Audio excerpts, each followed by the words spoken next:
Hello, and welcome to Lead, Learn, Connect, where we explore the worlds of training, coaching, and powerful leadership.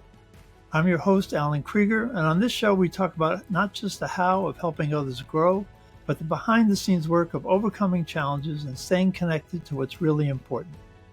My guest today is Kyle Fortune, the training coordinator at Rite Hite, a manufacturing company in Horn Lake, Mississippi. Kyle has completed the team communication assessment and has generously agreed to share his results in a discussion about his style with us. This episode is best viewed on YouTube as a video because I'll be sharing some graphics on the show. Whether you're a new trainer, a seasoned facilitator, or just curious about what it takes to thrive in this world, this episode is for you.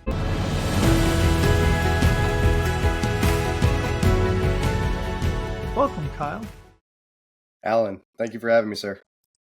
Oh, you're welcome. I'm looking forward to talking with you, and thank you for being willing to share your team style with the world and kind of share a conversation about what that means and what we can do with that. So I appreciate that. Absolutely. And since I've been talking about team on a number of my shows with different guests who've taken the assessment, we chat about it, but I haven't really explained what it is. So Kyle, again, has generously allowed me to take a few minutes to give a quick overview of team, what it is and what the letters stand for. And then we'll get into talking with Kyle about his particular style. Okay, so here we go. So there's Kyle's report. He took the assessment. You get a quick report. And I want to give a quick overview of the model. What does TEAM stand for? There's four styles, T.E.A.M. And it's based on two dimensions. At the top and bottom are you more task-oriented or people-oriented? And task-oriented people come into work, and the first thing on their mind is the work and the task and what has to get done. They go about their day getting their work done. People-oriented people also get the work done, but they come in thinking about the people they work with and wanting to see if there's someone they need to connect with or check in with before they get started. And also during the day, they draw their energy from engaging with people.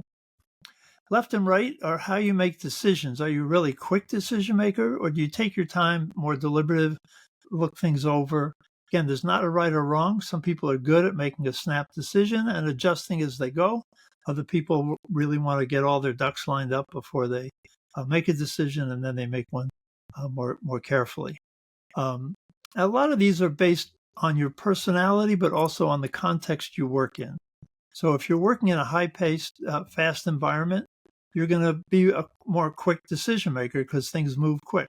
If you're working in a very complex environment, you'll be more deliberative. So you have your own kind of natural preference, and then it's adapted by the environment you're in. And same with task and people. If you're working in a very task-oriented environment where nobody talks to each other, you learn to adapt, and your task score would probably go up. And if you're working in an environment where people are engaged all the time, you'll learn to engage with people, and your people score would go up. So these are not fixed scores that never change. They're kind of a snapshot of where you are in time. And when you put these together, you end up with four styles. Looking at the task-oriented quick decision maker, that's the T or TEL style. And these are people that want to get things done. They're all about results. They like to work autonomously. They don't want to have long conversations. They are quick and direct and to the point, and they want you to be the same with them. They don't like indecision, sending things off for more study.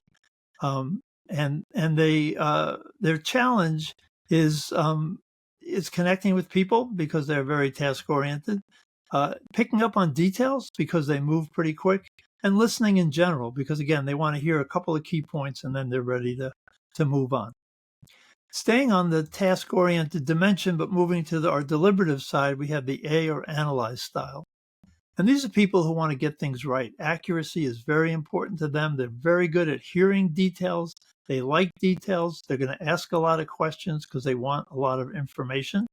And they're going to explain things in great detail because they believe details are important and everybody should hear them. Not everybody likes details, and that's one of the challenges for the A's. They don't like having to cut corners. They don't like rushing, making a quick decision when more study is involved. And again, the challenge for them is making quick decisions, moving quickly when needed, and engaging with people, because again, they tend to be very much in the detail, task-oriented side of the conversation. Moving down to our people-oriented side, on the quick decision maker, we have the E or engage style. And these are people who like to connect with others. They're big picture thinkers. They're intuitive thinkers. The other three styles are more on the logical side. If you know about left and right brain, the left brain is a logical, analytical, language is in the left brain. On the right brain is music, art, intuition, and that's where the E's tend to live. And so when they make a decision, they make good decisions, but when you ask them, how did you come to that decision? They generally say, it just felt right. It's in my gut. That's the way to go. I just know it's the right thing. And to the analyzers, that's a very wrong decision. It's inexcusable. It's not a good explanation. And so this is where the conflicts begin to come in. Each of the styles have a different preference of how they work and also a different belief in what's important.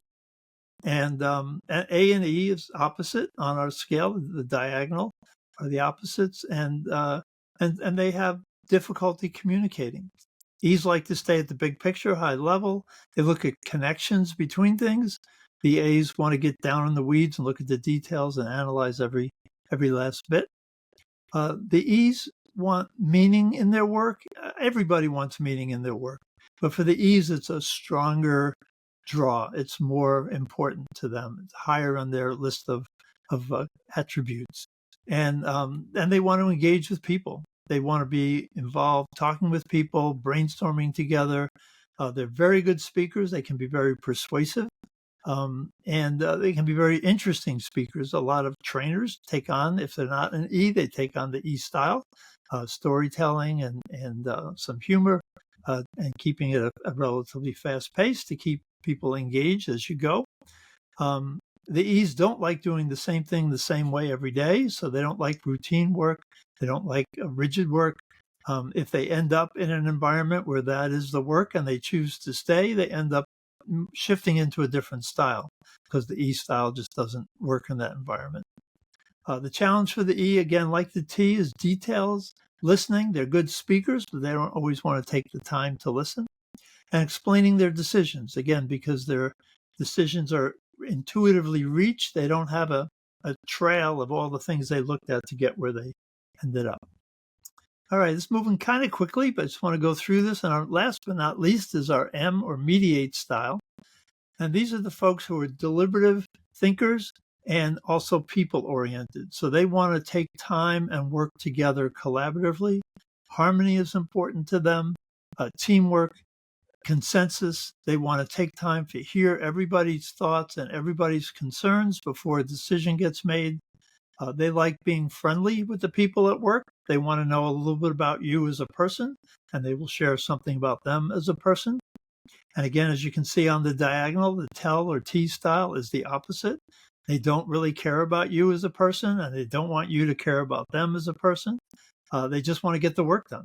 And they care about the work, and they care about helping you do the work, but it's about the work. The M is about the people. They want to know who they work for, the people on their team, their colleagues, their coworkers. That's what gives them energy and makes them more engaged. Because they're very good listeners, they're empathetic listeners, they're the best listeners of the bunch. They listen for your feelings as well as for your facts and details. And they will let you know that they heard you. They take an interest in you, so they want to know about you in many different ways. But because they're such good listeners and because they care about harmony, the challenge for them is giving critical feedback, receiving critical feedback, dealing with rapid change because it upsets the apple cart, and dealing with conflict in kind of any way. They really want people to get along. So we call them mediators. They don't jump into the middle of a conflict like a referee would, but they work in the background like a mediator to try to bring people together and keep people in a harmonious way. So the challenge for them is giving critical feedback, receiving it, managing change, managing conflict, being assertive, speaking up, speaking their mind.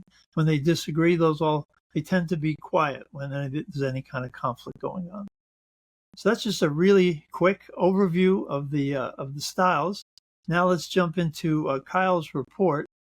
So you end up with 4 scores, T.E.A.M, and they can range anywhere from 0 to 48. 24 is kind of a common, in the 20s is where most people end up with their high style. So here, Kyle scored high in the E and A, an even tie, which is a little bit unusual, but it's not unusual to have 2 scores that are very high and 1 or 2 that are very low. So this is the EA style, and if you were paying attention, remember those are opposites on our model. So it makes it a little bit challenging and a little confusing to figure out what that really means. And it's taken some time, but what we've come to is that people who score in the opposites, EA or T.E.A.M, one of those is more their personality. That's who they really are and will be and consistently are. And the other is something they've picked up from a workplace they've been in where they really had to perform in the opposite of the way they were. And so while many styles can be a blend and people have a little bit of each, with the EA and T.E.A.M, we found that people move from one to the other, but they don't blend them. They're opposite. So if your job calls for the E, you jump into the E, you're good at E. And if it calls for the A, you jump into the A, and you can work in that mode, and you're comfortable in both.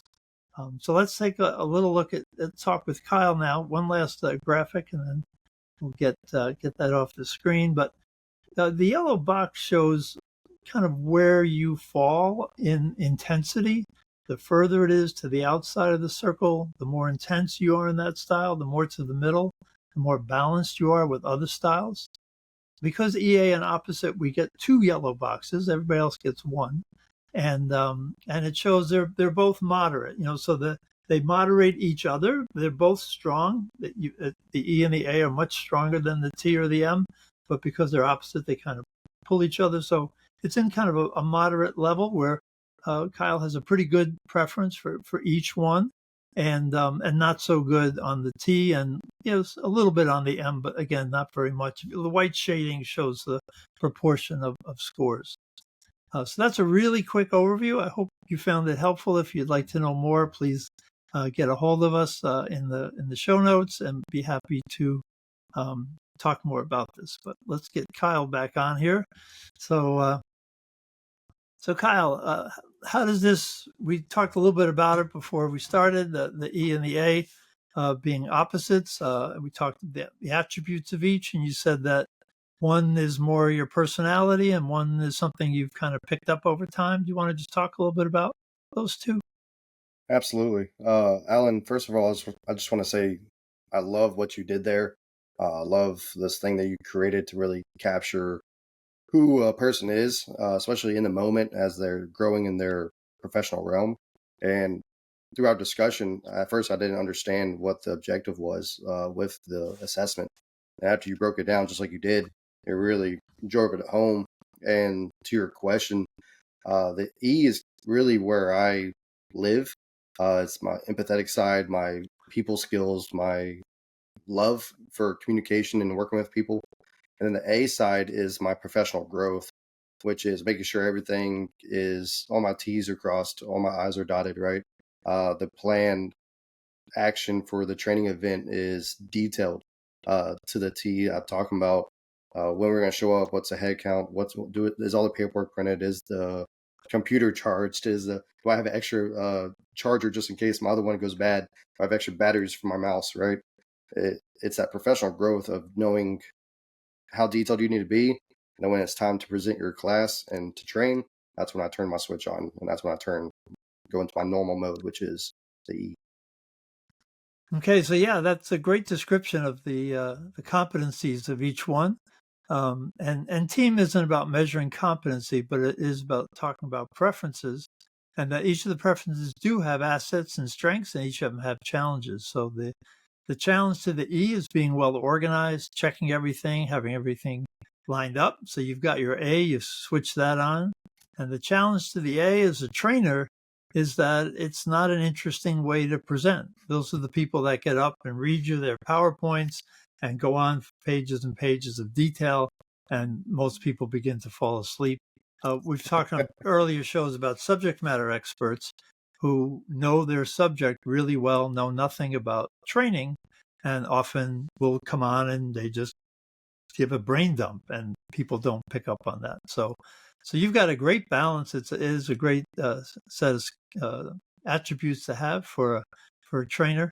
In the workplace, people that you work with on an ongoing basis, it's for people in your training class, they don't see the A. The A was behind the scenes. You show up, you're E all the way. You have the conversation, and everything is good. But for the people you work with, which do they see, or do they see both? And is that confusing to them? They're very different how you That's a might show up. that's a great question. Uh, the one-on-one engagements, everybody sees E. Anytime I'm talking, anytime I'm moving across the floor, everybody gets E. My bosses, they see the A. They're gonna get the breakdown. They're gonna get all the information if that's who they are. And something I'd like to hit on, something I learned from your assessment is being able to pivot to where people are at. Right. I've had old bosses who are T's, and I told you before, they would walk away mid sentence because I'm giving too many details. And that's at that point I realized, oh, I have to change from E or A and go straight into T with them and meet them where they're at. So it's a great question, and for me, A is really prevalent when it comes to training because they feel it. They're like, wow, that was smooth. Oh, when I got to class, the teacher was already in there doing stuff, right? They don't understand that is A, but they feel it. Mm-hmm. Okay. All right, good. Yeah, and that is the key lesson with team is that there's not a good style. We don't want to study and take the test again and get a better score, but we do want to recognize that people are very different from us. And even with you're an EA, if you're in your E mode and you're talking to an A, they're gonna tune you out and fade out.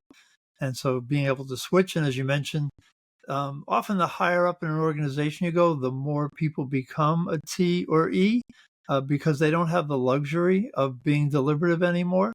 So it's not that people say, gee, when you do this thing, the managers end up with T's and E's and the workers and A's and M's. Does that mean T and E is a better style? And no, it's a nature of the work that most managers are under pressure to move quickly. They have a number of different things going on. Whereas a worker may have one main project, and that's what they're working on, or two or three main projects. But a manager has to juggle the projects of all the workers. So learning to pivot and adjust, and as you move faster and faster, being able to slow down when you're talking to your employees because they they may be more deliberative pace. So that was a great example of talking to the T boss. That you might have a great report, lots of good stuff. They're not going to hear it, so there's no point in delivering it. And Yeah. learning to summarize. Any examples of in a classroom where you have kind of come up against a group that had a predominantly different style than E, and how you had to pivot? I think currently is probably the most radical change because I went from third party logistics, which you have a whole mixed bag of people. And then now I'm in more of a skills trade, which is welding. So you have a common mindset of people in there, which is, gritty, hardworking. There are a lot of T's, right? They just want to get it done. Just tell me what I got to do. I'm going to go do it, right? And in training, you got to slow everybody down. They're working production. They got to produce a unit every so many minutes. And now I put you in the classroom, and I got a day with you. I got 2 days. I got a handful of hours. They're not used to that. So I'm trying to make it engaging, try and make it fun, while trying to cater to their who they are, T's, right, and really get it to the point quickly while keeping them engaged the whole time. So it's truly a juggling act of keeping up with the A as far as my timeline and the where I believe I should be at each point. And then the E, getting to know them, keeping it engaged, keep it fun. And then T, get it to the point, get it to where they're not yawning and falling asleep. Yep. Yeah. I think T's are the most challenging participants in a training group because they hear it, they get it, maybe not really deeply and well, but they get it, in their opinion, good enough. I can run with that. Yeah, that makes sense. Okay, you want me to communicate that way? I can do that. and then they're done. And then you're telling the story and you're engaging people, getting questions and answers, and the T's are like, enough. Um, yeah, so I've found, especially when I do team with a group, is that I frequently will have little side comments to the T's, like, hang in there, Hmm. guys, we're going to get done soon. Everybody laughs, they laugh. It helps break the ice a little bit. Or, gee, these are a lot of questions. T's, you still with us? And that, it brings them in, lets them laugh, acknowledges that, yeah, they don't like this. They don't want to get into this much weeds, but they get it that other people do. And yeah, so but they're good in that way that they usually can take it direct. You can just, you know, call them on their stuff and call them out a little bit if they're fading. And yeah, they're a good group. Well, you bring up a good point too. Is knowing your classroom, right, and being able to hit somebody at where they're at different points. So T's you're gonna have to hit more often, and a good train the trainer class will teach you or teach a trainer how to do that and how to keep them engaged, how to do a story properly to get that engagement, how to ask them questions to keep them giving you something so they're not falling asleep, giving handouts, getting people activities to stand up and keep people moving. So there's a lot of tools that a trainer should possess or learn to way they can get people engaged and have it a good, successful training. Yep. Yeah, one thing, I teach communication a lot, and once I learned about these styles, I realized that there is not one good way to communicate. So it used to be, the classic active listening, is that you're talking to me, I'll be quiet, then I'll paraphrase, repeat back what you said, Mm. ask you open-ended questions, draw you out. If you're a T, that makes you completely crazy. And so again, I use that story when I'm teaching communication. I say, here's the textbook way to listen. It really is a good style. But if your speaker is a T, and I'll turn to the T's, you guys don't really like that. You don't, no, we hate that.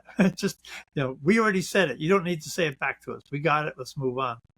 So then I say, okay, but T's, you need to know that other people really appreciate this. And I'll turn to the A's and say, you want me to verify that I've picked up all the details, right? Oh yeah. Otherwise, what's the point of a conversation? So I'll kind of use the T's as a foil against the other three styles to show that they need all this, and your job as a communicator is to flex to their styles, and their job, and you guys all need to know that the T's don't want all that. So Yep. don't treat them the way you want to be treated.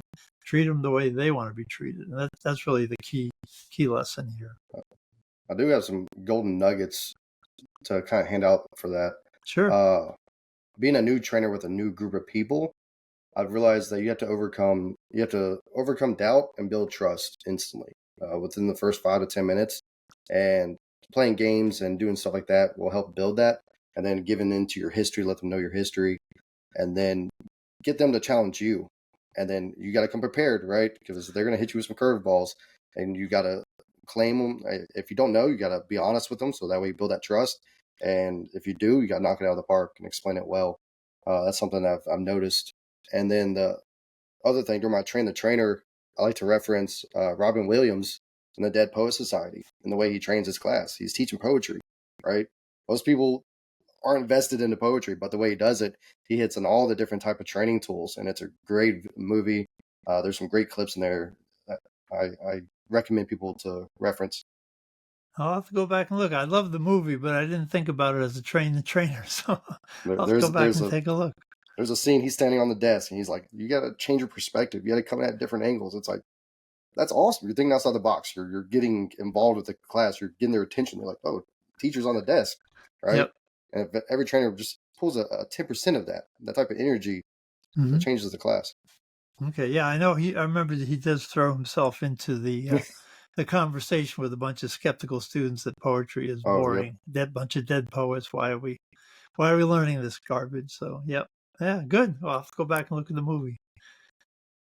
All right. One of the things, and I looked at your LinkedIn post, and one of the things you had said was, as long as people who care keep caring, will succeed. And that sounds like an E message coming from an E. So talk a little bit about what is caring? How does that get shown, and why is that critical to success? Alan, I appreciate you looking into my profile and looking into the stuff I'm putting out there. And it's a message I came across from my last job. Again, third party logistics. It was a new startup. Started from the ground up, from training people to receiving to building up the entire thing. We're doing anywhere up to 13 to 16-hour days, and we're working Saturdays and Sundays included. So literally no break, no stops. And it's easy to forget why you're there, why you show up, why you don't hit snooze on your alarm clock 7 times and then ignore it, right? Everybody has a reason why they show up, why they care, right? So in my morning meetings every day, I'm asking them, why are you here? Why'd you show up on time? Why are you listening to me blabber, right? Why do you care? And then everybody has a different reason. I would literally write down their name, write down why they care, and then I can use that later to motivate them if they're down and out. But I do that because if you forget that, then it all falls apart. Nobody's double checking the work. Nobody's going the extra mile. Nobody's helping each other out. It crumbles quickly. And when you're that stressed out from working that much, you need that. And that's where I coined that phrase is as long as the people who care keep caring, we'll be okay. We'll get through this. Yep. Yeah, and I think that's a good illustration of the strength of an E. Is E's tune into that and use that in a positive way. People stay motivated because they believe people care about them, and being able to tune into what their values are and feed that back to them shows them you're paying attention and you care. So that's great. But let me ask you the other question: what do you do when people don't care? What if you got people who are showing up? I'm showing up for the paycheck. You're talking a startup. There's a whole level of excitement, enthusiasm, at least at one point until it burns out. Yep. But how about a more entrenched organization? The one you're working with now, people have been there a long time. What happens when people are just, I'm coming in for the paycheck? And you're right, it's not successful. That's a fantastic question, just because I've experienced it.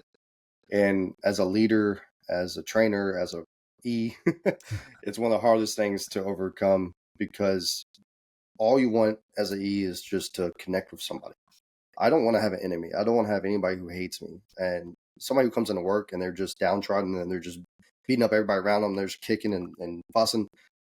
I don't want them on my team. But as a person who cares, I think I can still get to them. So to your question, I don't give up. I just keep on it every single day. And even I have a couple scenarios where there's a guy every day. He was that exact person I just described. And he said to me, he's like, Kyle, I may fuss and I may bicker, and that's just who I am. I appreciate your patience with that. But I know at the end of the day, you truly care and you're a man who stands by your word. And that's when I realized there's truth to what I'm saying, because as long as you don't waver and as long as you stay true to what you believe, you don't give up on the person, they'll be in your corner no matter what the show that they're putting on. Yeah, no, that's a great answer, and that's my belief too. Is that I sometimes come across as some people think a naive optimist, but I believe everybody wants to do a good job, wants to care about the workplace, wants to take pride in what they do, and the people who don't are the people who just believe that it's hopeless. Nobody cares about me. Nobody cares about the quality of work. Why should I bust my butt? I get nothing. And so, and they may have learned that 30 years ago or 20 years ago or in high school or elementary school. And they bring it to the workplace, and you're inheriting all this old garbage. And I think your approach is right. I mean, it's tough to hang in there with somebody who's, been burned or turned off, and to try to rekindle that light. But I believe it's in there. And if you can hang in there long enough, and I think, I think the E is a great style for doing that, for finding that inner light and getting people lit up again. So it's a great answer. To your point is just that being institutionalized. You're there so long, you forgot what it was like to care, because you've seen leaders coming in and out, and you've seen it the regimental strain on the change management, right? And they forget to care. And then somebody new comes along and they care, like, okay, they're going to burn out. Yep. They stay on it, and they still stay on it. It's like, hey, I'll just use Jim. Hey, Jim, you going to jump on board? Man, y'all are full of it. Okay. A month goes by, 2 months go by. Jim, you ready? He's like, I see what you're doing. Okay, let's do it. And then he's like, oh, I want him over, and then off to the races. Yep. It's a good time. Yeah, I remember the flip side. I when I was young and enthusiastic, I came into a new job, and we had a new leader who was laying out a vision that I thought was amazing. And after the meeting was over and went back to work, and I was like, yeah, it's the third guy we've had in charge now. They all say that. It's a bunch of crap. We're not gonna, don't get excited, Alan. It ain't gonna happen. And I was like, wow, what a letdown. Here I have a guy who I thought was a really charismatic leader with lots of great ideas, and it didn't ignite. I was the only one that got ignited on the team. So, yeah. That's to my point earlier. Doubt and trust. He's a new leader, so there's no doubt. And he's new, so there's no trust. And if he would have overcame those, build those up before he did his big reveal, Yep. he would have had more buy-in, right? Okay, yeah, he's been about what he's been saying, and now he's showing us his agenda. Let's get on board. But he showed the agenda, and it's like, okay, cool, you're the third guy. Right. Yep. Yeah, that was a good lesson. Good point too. So, yeah, let's jump a little bit back into your background. It's been interesting. I've interviewed a number of trainers at this point, coaches, and none of them started out wanting to be a trainer, myself included. And we all kind of end up here. So talk a little bit about your journey, how you ended up in the world of learning and development. I was much like the other trainers. I feel like I stumbled into it. In a sense, I was picked. So I came from the military where you learn a lot about training, but it's very structured, very pointed, very you have to do this. And then once I've gotten out into the civilian world, I was on that third party logistics contract, and they sent a national training team over to establish a training team, right? So I was one of 8 in the 4-day train the trainer course, and then afterwards they dubbed me as the training manager to be in charge of training and direction. And that's kind of my introduction into it. But before that, as a supervisor, as a leader, always training. So a lot of the training methods I knew I was doing without knowing the structure behind it or the name behind it. So it was pretty cool to see that I was pretty on the nose without even knowing it. Okay, and apparently you must have been doing it well because they picked you to not only be on the training team, but then be the manager of the training team. So, yeah, so we all do training all the time, but don't have a structure. That's a great way. Don't have a framework. Don't have a model. And some of us do it well, and some of us do it poorly. But having that kind of structure and framework can. So once you learned all those things, and you were able to see the things you were doing well and keep doing those, but now you had a kind of rationale for why you did them and how they fit in. Okay. And you mentioned that things are very different in the military and the corporate world. So talk about a little bit more about that. What was the surprise to you coming out of the military and ending up being a trainer in the corporate world? Absolutely. The military gets it when it comes to training. From actually, before you even join, you have this thing called the pulley program, where you're training with the recruiter to get you up to speed before you even go to boot camp, right? So you're training before you're even in the company. So imagine that in the civilian world. So you're training before you even go work at Amazon for months. And then you go to a boot camp. So now you're gone for 2 or 3 months to do even more training. And then you go to your School of Infantry or MCT. So you do even more training after that, which is 2 or 3 more months. And then you go to your actual schooling, or you go to your fleet where you do more training, right? So it's literally nonstop, just grinding away, putting in your head, making it second nature, and they get it. And then you go out of that, go to the civilian world, and at least down here in the South, it almost feels like a foreign concept. Every company I've been to so far, it's not a lot, but some have training, some don't have any training at all. Some have a training team, some don't have a training team at all. Some have work instructions. Some people don't have any instructions. So I feel like in the civilian world, there's a lot of room to grow and get better in the training aspect. And I think in 2025 we've come a long way since back then. But I'm excited to see what's next on the horizon for trainers, especially with AI and everything else coming. Okay, so in the military, training is front and center, built into everything. It is clearly, most people come into the military know nothing about the military or any of the equipment. So there's a lot to learn, and you got to learn it fast and learn it well. So that's a real high thing. Whereas when you come into a corporate world, you also know nothing about the company, but they throw you in a lot and just say, well, you'll figure it out. Here, here's the stuff, and my boss will tell you a little bit. So is that your experience, that in the corporate world it's more learn on your own, and on the military it's very precise and make sure you learn it exactly right, and you learn it over and over and over again to um, Yeah, absolutely. That's exactly how it feels. And also, one thing that both realms do pretty well, which is civilian and the military, is mentorship. I've been in a couple of companies that did have some type of mentorship program, which really helps smooth over things, especially when you're trying to get promoted or see how the hierarchy or the ladder looks. Having a mentor really can help guide you on that path on both fronts. So I definitely push that for anybody. It's like, hey, find somebody who you like, you work with, ideally, or even opposites of the team assessment for yeah. you, right? So I should go find a mentor that's a T or an A or an M, right? I don't want one that's an E, because now we're just speaking the same thing. It's not a challenge. It doesn't teach me to flex. It doesn't teach them to flex. So I definitely recommend to a lot of people is find a mentor, find somebody who will help teach you. And like I said, that's the part that I think both sides do pretty well. Yeah, if a mentor comes at it from a different team style than you, you both learn to talk a new language. And so it's good for the mentor, it's good for the mentee, both, to learn that flex.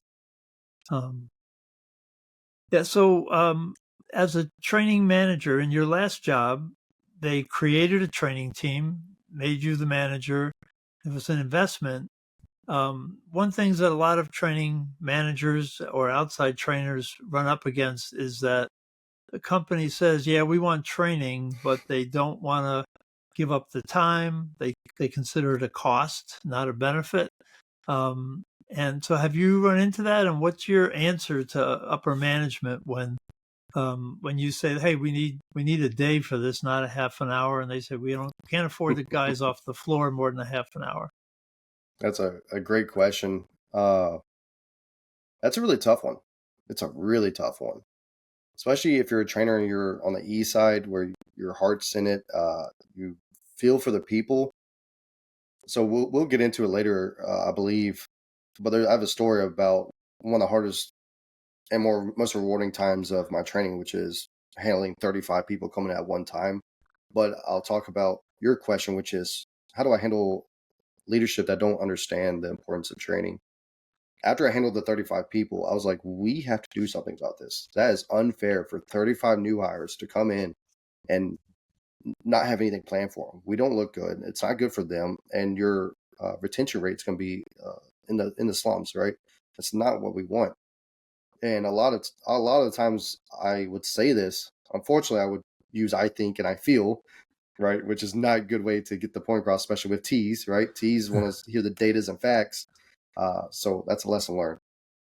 However, I would present all the information and it wouldn't be adhered to, or they don't have the time for it, right? They're a T, so their boss is saying, "Hey, where's the money? Where's the people at? What are you doing?" So they got to answer to that. They don't have time to say, "Hey, give us 2 weeks for training, and we'll be up to par, and we'll start moving again." So you alluded to a story there. Why don't you just go ahead and tell us about, was that one of the more challenging times you faced in training? Yeah, it was a tough one. It's a bit of a story because there's numerous factors that fell short in that. So anybody in the training realm will understand how pertinent it is to work with HR and leadership when it comes to new hires, right? One, that's our bread and butter. That's how we make sure that our ROI on training makes sense, right? So one day I was running the operations And I came into the office, and there's 35 to 45 new hires in the conference room, which is 10 to I think it's probably 20 by 10 room, so it's pretty small. So you can imagine 45 people packed in there. It was hot, and they're in there for about an hour. And I went to HR and I was like, "Hey, what are we doing with these people?" "Oh, those are the new hires." 35? Yeah. Okay. Where's the communication for that? Oh, it just got pushed on us. The tip agency said, "Hey, we have the people. Can we send them?" And then we said yes. Okay. So what's the plan? And they're like, "Do you have a plan?" I was like, "Give me a second." I went to the big boss, right, the guy over the whole facility. I was like, "Hey, what's the plan?" And he's like, "We're just gonna send them home, give them hour pay, and then we'll plan something out." I'm like, "So you're gonna bring these people in from who knows from where, from Memphis, 25, 35 minute travel to get to this job site for their first day for orientation, and they'd be sent home in an hour. It's not a good look." I'm like, "We gotta have a plan for that." He's like, "I don't have one." I said, "Hold on, I'll figure this out." So this is where, back to your team's assessment, right? This is where you really have to lean on the T part and the E part, which is just really the T part. You just got to come up with a plan, and you just got to be decisive and make it happen. So orchestrated, got the different trainers in here. I've separated the forklift people from the process people. Got the process trainers, got the forklift trainers. Did a round and robin. Uh, People are doing the quiz portion, people doing the video portion, and people doing the actual physical assessment on the forklifts, right? So round robin with about 4 or 5 trainers, and then for the process trainers, I had some working through the work instructions, getting up to speed on those, signing off on those, and then they went to the floor with another trainer to actually learn the process and do that whole round robin. So that's how we did it the entire day. And the next day, a little more broken up, a little more structure, a little more one-on-one engagement, getting to know the people, a lot slower pace. But that's one of the best examples I have of flexing, still having that E and welcoming people and giving them that feel of we're our family, we do care. And then also being decisive and figuring out with a little bit of A to be in detail to make sure it happens smoothly and accurately. Okay, yeah, the great story, and yeah, thinking on your feet is even when you have a training design, you often get thrown a curveball, and being able to respond in the moment rather than, "Ooh, that's a question. I don't know how to answer that question." I mean, if it's technical, you may not know, but a lot of times it's just a challenge, and to be able to, and again, that's where I think the ease shine and being able to pick up something and hit it right back out again. That was a great story. And then you had the second day, your A could come in, and you had a little overnight think about it, time to plan, and came up with a little bit more, something more structured. But you threw out a couple of jargon terms, and when we were talking earlier, I asked you, like, what are some of the things you were surprised at or didn't know when you came into the training world? So what are some of the things you've learned either the hard way, that was one, or things that just were mystifying to you when you first started out? That's a good question. As most people do when they get into something new, once they've got into it for a year or two, they feel pretty confident in their abilities. And I had that before I even got dubbed the training manager. I was a people person already. I understand processes. I understood how to communicate that. I understand how to get people to do the process accurately, care about what they're doing, and produce a good product. So in my head, there's this thing called the Dunning-Kruger effect, where there's a bell curve where you think you know it all, and then you realize there's a whole world after that. So now I have no idea where I'm at on the spectrum. But since then, to your question, I've learned, what an X matrix or cross training matrix is, what an LMS or a learning management system is, uh, SOSs, SOPs, training work instructions, the difference between them all, why they matter. Uh, so much more than that. And then recently, I just learned what an instructional designer is. One is a fancy title. I was like, okay, that's cool. And then I did some research, and those are the people who are making the videos and making it engaging and making a whole database that goes into the LMS. I was like, wow. So once your eyes open, the training realm gets huge, and I didn't even know it. Okay, so yeah, just showing up and teaching a class is one thing, but learning to manage the training world, there's a lot of parts to it, and evolving and changing all the time.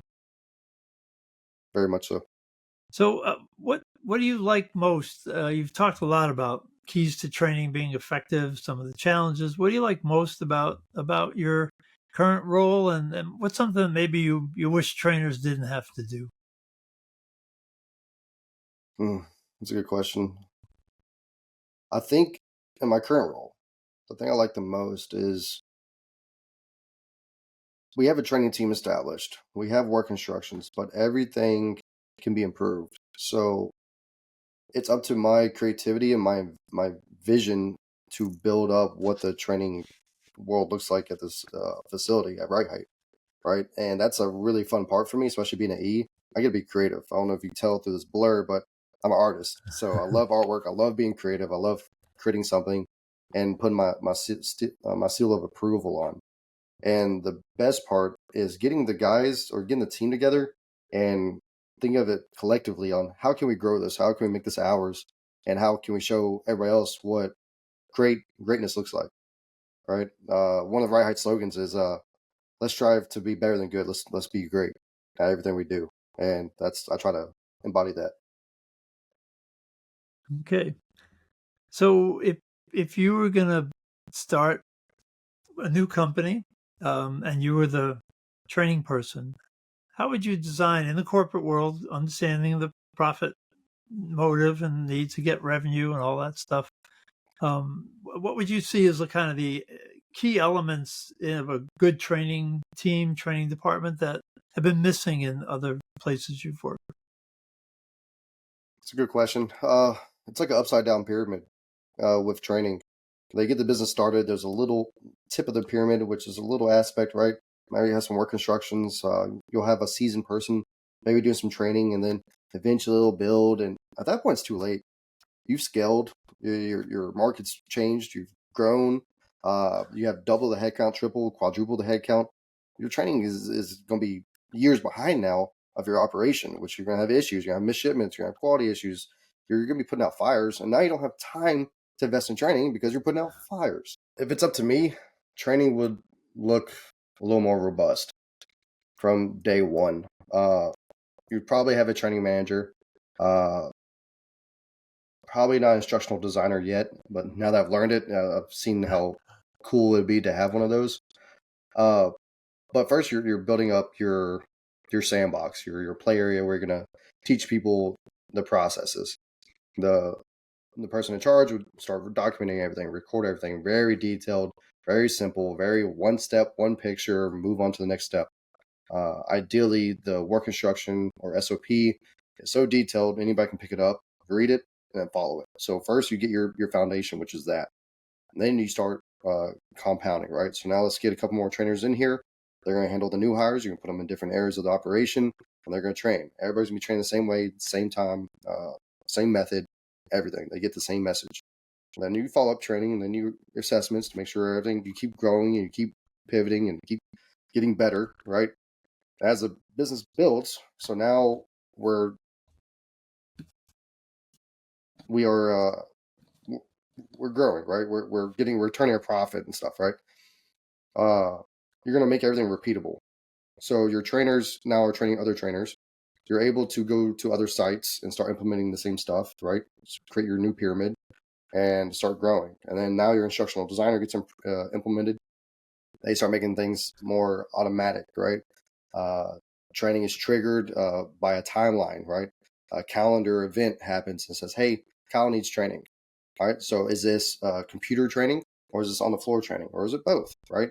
And now it's taking care of itself. Now you just have somebody to check the alert and go do it, right? So that's what training would look like a little bit at a high level. One part I do want to say is for everybody listening, after HR, after safety, there needs to be a handoff to training. The leadership, if at possible, does not know that they're there. They're on a train. They're on a train of training, right? And that train is getting them up to speed. And when they are ready to be implemented into the process, onto the floor, seamlessly, that's when they're now under the umbrella of the supervisor. There's so many times they're just put in the operation, they're just thrown in there and making mistakes, or just with a senior person until training is ready. Can't do that, because that's where you're going to have too many issues. It's going to impede production. Some people like the trainers on the floor. If your trainer's on the floor, they can't do production and train at the same time. So you got to pick one. So that's my spiel on training and what I believe it should look like. All right, and that was your A style coming out in spades there. It was very organized, step by step. I thought it through, lots of all the pieces. And yeah, it's a great point. Again, back to the military of, you come in, the first thing you're in boot camp, and you're going through the basics before you get to the advanced. And when you get that done, then you start learning something more and more and more. And that the primary focus until you're ready is training. And in the corporate world, the primary focus is production. Get out there and start making us some money. And if you don't know what you're doing, well, fake it and do the best you can. And, God, to send somebody off for 2 weeks, 3 weeks, a month in training and there's no production, they're just costing us money. It's a hard sell, but it's a great point. And, I think a smart organization would see the return on investment of safety, less mistakes, lower turnover, higher retention, and more profit. Yeah, well, right, and there goes the profit, right? So all the things that drag your profit down, yeah, but it would take a brave CEO to build that kind of a loss leader. We're going to lose money on every new hire for a month, and yeah, but yeah, it makes a lot of sense. I like it. All right, so that was your fantasy. Let's talk about reality. So what are some of the career accomplishments that you're most proud of, things that have really gone well, that really have worked for you? For my own individual side, as just a person, at my last job, again, it was a new startup, so we're trying to implement everything, right? So I was there from the first new hires. I was part of the first 5. And then eventually I went to the part where it's the international side. And that international aspect of the operation made up 70% of the revenue for the entire company. So it was a big deal. But we started from my boss, and then me, then 3 other people. So it was me and a team of 3. So over 100 in about 8 months. Wow. So it compounded from, I think, about 10,000 square foot space to about 50,000 in those 8 months. So you can imagine the amount of new hires we're getting. We didn't have a trainer over there. It was just me. And thankfully, I had people who cared, who wanted to help me. And they said, Kyle, I wouldn't be doing this if it wasn't for you. Right? I wouldn't help out another leader because I know they don't care. They're not going to do anything for me. They're just going to use me and then abuse me, right? But then that goes into the testament of one of the things I'm really proud of. It's the lead that was on my team. Her name's Sandria. Sandria didn't believe in herself. She was a team lead for 8 to 10 years. Nobody ever coached her. Nobody ever mentored her. Nobody ever told her that you shouldn't be in that position for that long if you want to keep growing. So when she came under me, I was giving her everything I could. I was like, if you want to learn, just listen, and I'll give it to you. So she did, and now she's a supervisor. She called me. She was excited. She's like, I got promoted. I'm like, awesome. And now they're talking about giving her a manager position. So she's potentially going to outgrow me. So that's a huge, successful page in my book, and I'm so proud of her. And recently at Rite Hite, after my train the trainer course, these are just employees who care and they want to be a part of something bigger than them. And they signed up for my train the trainer course, ran through it. One of the guys, no confidence in leadership, no confidence in his own ability to lead.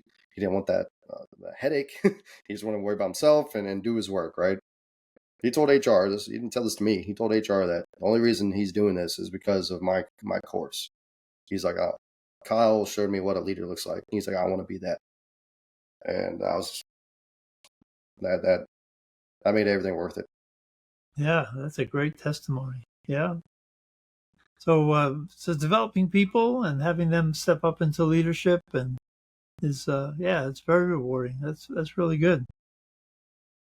So we're just about out of time. In fact, we're way over time. It's been a long session. I think it's been really good, but we're going to wrap it here. So thank you, Kyle. That's it for today's episode of Lead, Learn, Connect. Huge thank you to Kyle Fortune for sharing some great insights and expertise and sharing his team results. If you found this helpful, be sure to subscribe, share it with a colleague, and leave a review. You can find out more about Kyle and how to get in touch in the show notes. And if you're ready to strengthen how you teach or coach communication, click the link to our website to learn more about the team model of communication. And follow us on LinkedIn. Until next time, keep leading with intention, keep learning, and keep connecting. Thanks for listening.